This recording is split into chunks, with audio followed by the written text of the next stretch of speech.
నమస్తే ఓరుగల్లు 9 న్యూస్ కి స్వాగతం. వైసీపీ అధినేత జగన్ పై ఫైర్ అయ్యారు సీఎం చంద్రబాబు నాయుడు. నేరస్తులతో రాజకీయాలు చేయాల్సిన పరిస్థితి వచ్చిందని అన్నారు.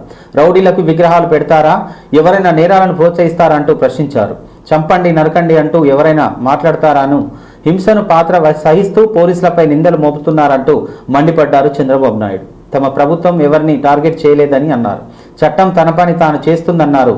చట్టాన్ని ఉల్లంఘించే వాళ్లను ఏమనాలని, గంజాయి బెట్టింగ్ బ్యాచ్ రౌడీలకు విగ్రహాలు పెడతారని ప్రశ్నించారు. రౌడీజం చట్టాన్ని ఉల్లంఘించే వాళ్లను హీరోలుగా చిత్రీకరించే ప్రయత్నం చేస్తున్నారని అన్నారు. ఒకవైపు యోగా జరుగుతుంటే మరికొందరు రప్పరప్ప అంటున్నారని అన్నారు. ఒకప్పుడు ఊరులలో గ్రామాల్లో దేవతలకు పొట్టేళ్లను బలిచ్చేటప్పుడు రప్పరప్ప అనేవారని అన్నారు చంద్రబాబు. ఇష్టానుసారంగా టెర్రరిజం క్రియేట్ చేస్తే ఊరుకునే పరిస్థితి లేదని, ఒకప్పుడు నేరస్తులతో దూరంగా ఉండేవాళ్ళం, ఇప్పుడు నేరస్తులతో కలిసి రాజకీయాలు చేయాల్సి వస్తుందని చంద్రబాబు నాయుడు మీడియా సమావేశంలో మాట్లాడారు.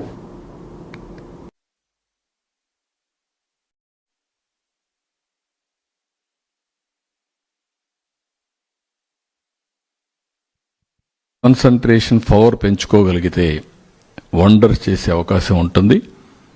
అదే మరి ప్రశాంతంగా కూడా ఉంటాయి. దీన్ని ఏ విధంగా తీసుకుపోవాలనో ఇవన్నీ అనుభవాలు చూసిన తర్వాత భవిష్యత్తులో ఆఫ్లైన్ ఆన్లైన్ ట్రైనింగ్ కూడా ఇస్తాం. అదే మరి కోర్సెస్ కూడా కండక్ట్ చేస్తాం. దీన్ని లాజికల్గా తీసుకుపోయే వరకు దీని మీద శ్రద్ధ పెడతాం. అయితే మంత్ దీనిపైన డిక్లీ కూడా పెట్టాం. 8 లక్షల లొకేషన్లో వేసాం. సో ఎవరైనా చూసి అదే మరి వాటర్ కంటామినేషన్ వచ్చినా ప్రాబ్లమ్స్ వస్తాయి. గతంలో మొత్తం సూర్యోదయానికి ముందు భోంచేసి ఏరియా నుంచి 25 వాళ్ళు కూడా యాక్సెప్ట్ చేసి చెస్ పెట్టాం. అది ఆ గంగమ్మ జాతరలో పొట్టేళ్లు నరకడం అలవాటు, చెస్ పెట్టాం. రాష్ట్రం అంతా పాజిటివ్గా వచ్చారు. వీళ్ళు మాత్రం దాన్ని చెడగొట్టడానికి ఏం చేయాలనో వైలెన్స్ క్రియేట్ చేయాలి, డైవర్ట్ చేయాలి public attention. That is their art or their intentions. అందుకే క్రిమినల్స్ ఎప్పుడు కూడా క్రిమినల్ బ్రెయిన్సే పనిచేస్తూనే ఉంటాయి. వాళ్ళకు నరికేస్తాం, చంపేస్తాం, రఫ్ ఆడతాం,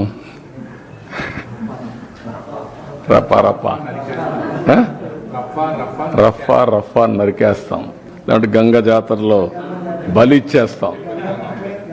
ఒక గంగమ్మ జాతర కాదు, గంగమ్మ ఎవ్రీవేర్ ఉంటుంది, తిరుపతే కాదు.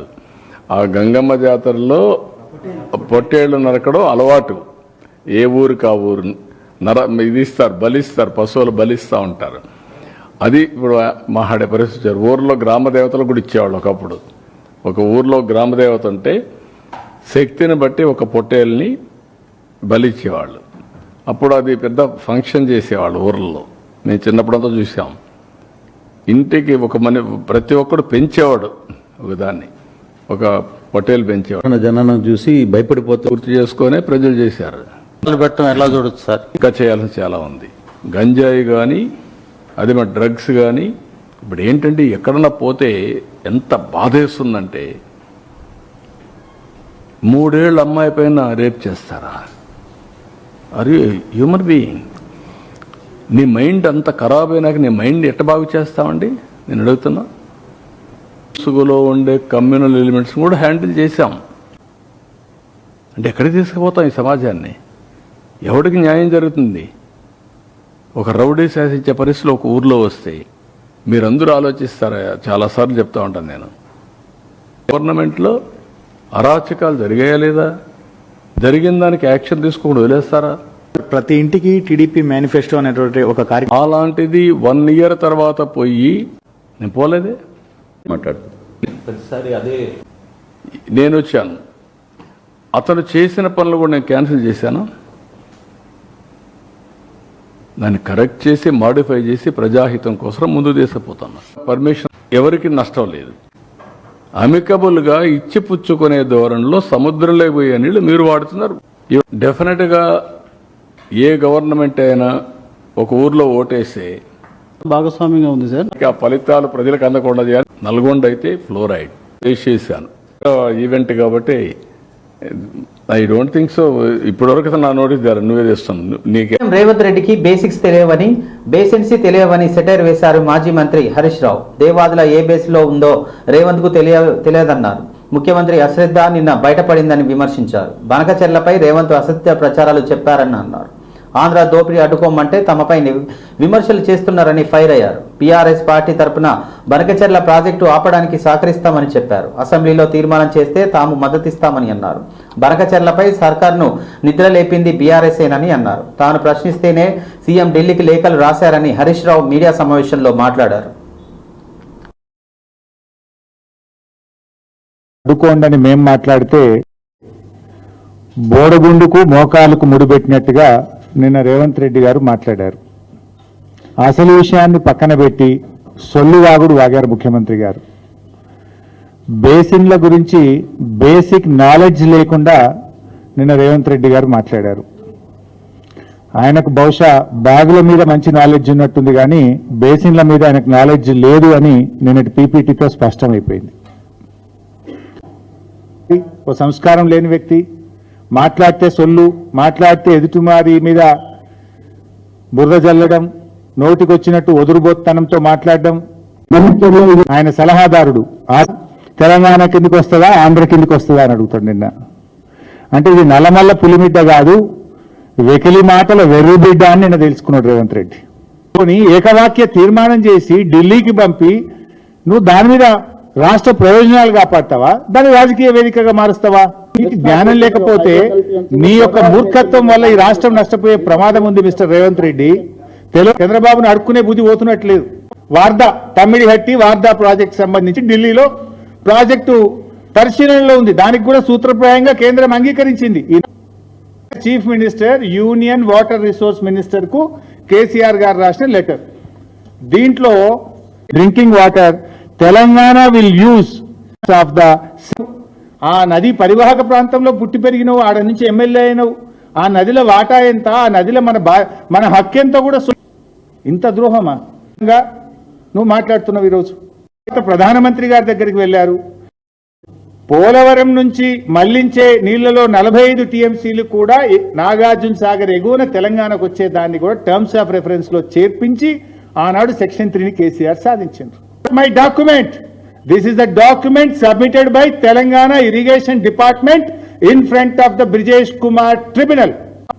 చేస్తే కోర్టు నిన్ను జైల్లో వేస్తాం బిడ్డ అని హెచ్చరించినటువంటి వ్యక్తిని తెచ్చి తెలంగాణ నీటిపారుదల శాఖ సలహాదారుడుగా పెట్టుకున్నారు. ఇప్పుడు అర్థమైతలేదా? I show the record also. అప్పుడు కప్పిపుచ్చుకోవడానికి గొంతు పెద్ద చించుకుంటాడు, కానీ కాన్ఫ్లిక్ట్ ఆఫ్ ఇంట్రెస్ట్ కాదు. ఎంతసేపు అదే ఆ చంద్రబాబు నాయుడు దాంట్లోకి బయటకు వస్తేట్లేడు. లో ఇచ్చిన నీళ్లు 48,74,000 ఎకరాలు. నిర్వాసితులకు డబ్బులు ఇచ్చి ఎల్లంపల్లిని పూర్తి స్థాయిలో నీళ్లు నింపాం, కట్టాం, అన్నారం కట్టకపోయింది.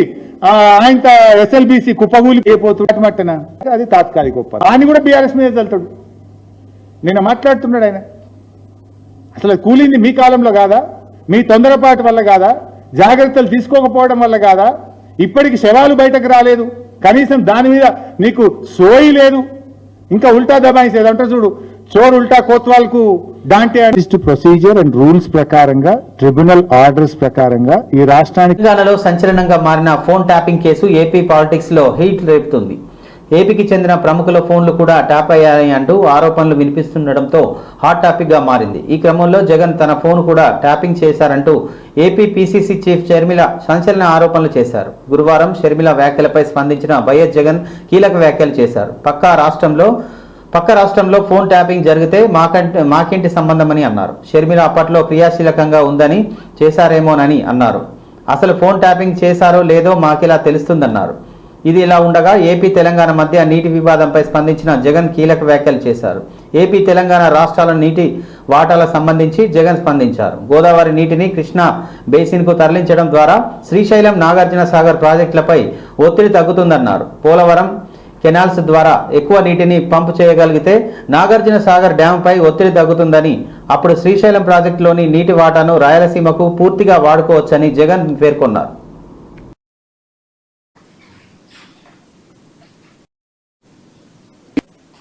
టాపిక్ డైవర్ట్ చేసేందుకు ఉపయోగపడుతుందనే ఉద్దేశం కూడా ఒక కారణం. రెండో కారణం, గొంతు నొక్కాలి ఎవరైనా కూడా తనకు వ్యతిరేకంగా మాట్లాడితే అన్న కారణం రెండోది. ఆ దెబ్బలు తిన్న కానిస్టేబుల్ ఆ మనిషిని పిలుచుకొని రావడం, ఆ వేలతో ఓడిపోతే చంద్రగిరిలో ప్రజలు తంతే చంద్రబాబు నాయుడిని 17,000తో ఓడిస్తే కుప్పం పోయినాడు.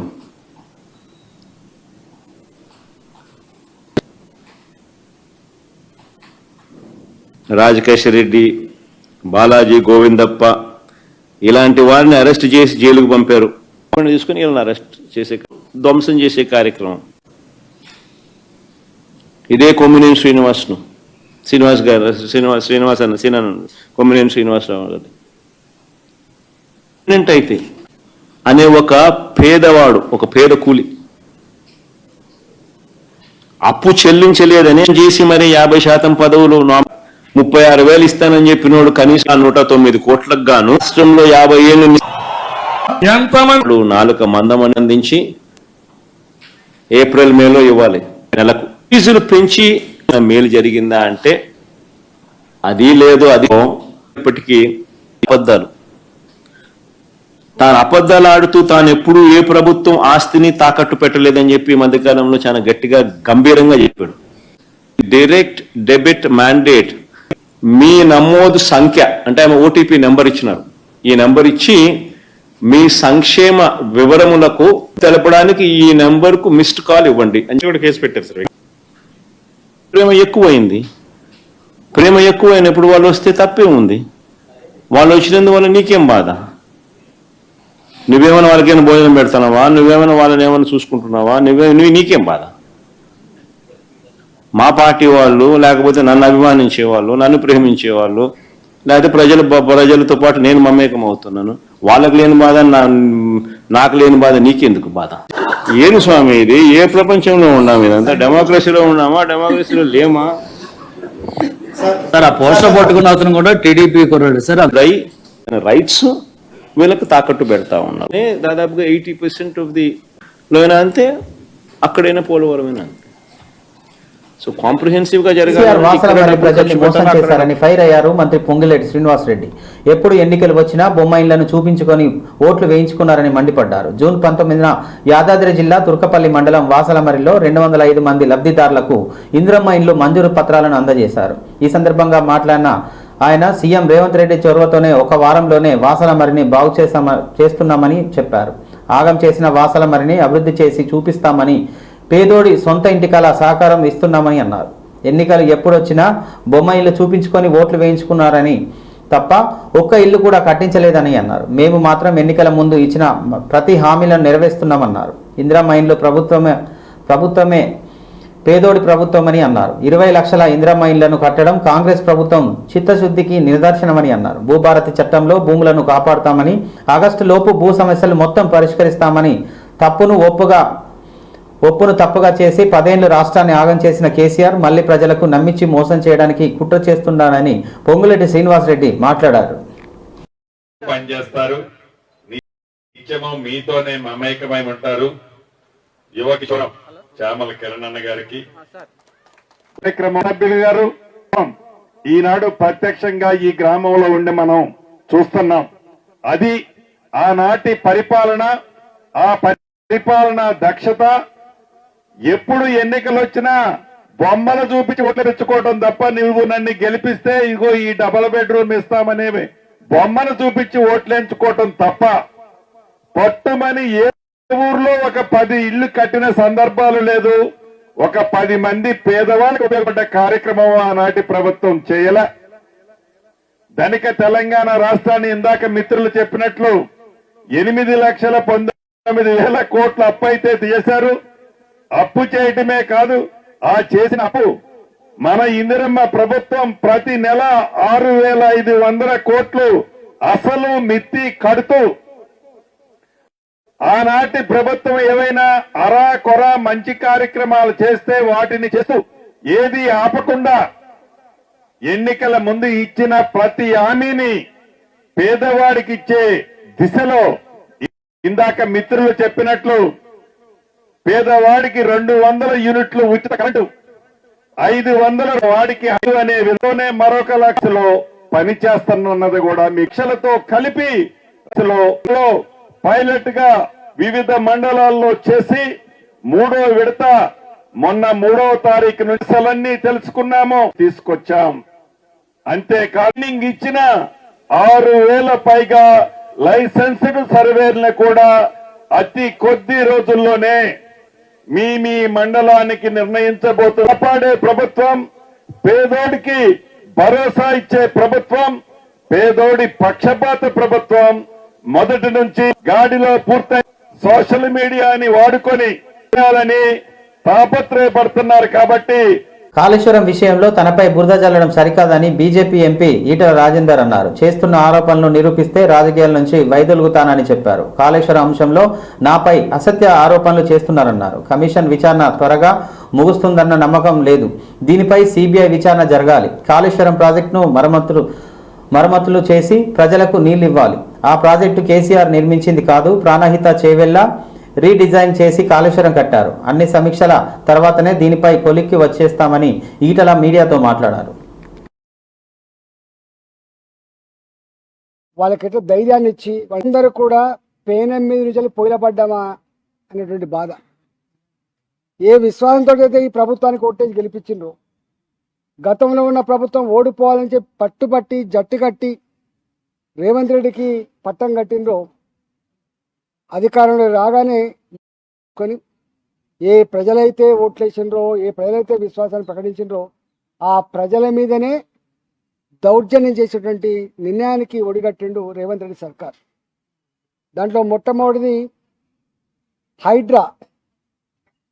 హైడ్రా పేరిట తానేదో సమాజ ఉద్ధారకునని చెప్పి, తానేదో గతంలో అక్రమాలు జరిగినాయి దాన్ని సరిదిద్దానటువంటి నెపంతో అనేక బస్తీలకు, అనేక పేదల బస్తీలకు 40 ఏళ్ల క్రితం 50 ఏళ్ల క్రితం కట్టుకున్న బస్తీ ప్రభుత్వం కన్నీళ్లు చూసే ప్రయత్నం చేస్తూ ఉండాలలో దాదాపు మూసికి అటుపక్క కిలోమీటర్ ఇటుపక్క కిలోమీటర్ నోటీసులు ఈ పార్లమెంటు పరిధిలో జరిగినటువంటి అన్ని కార్యక్రమాలను కూడా రేపు ఎగ్జిబిషన్ రూపంలో ప్రతిదీ కూడా వాళ్ళ కళ్ళ ముందు ఆవిష్కరించే ప్రయత్నం చేస్తాం.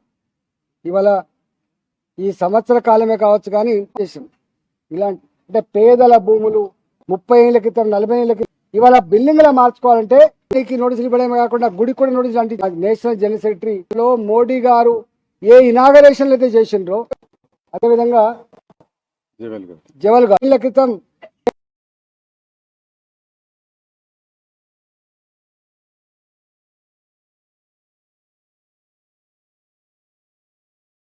ఇంతటితో ఈ వార్తలు సమాప్తం. మరో వార్తలతో మళ్ళీ కలుద్దాం. చూస్తూనే ఉండండి ఓరుగల్లు 9 న్యూస్.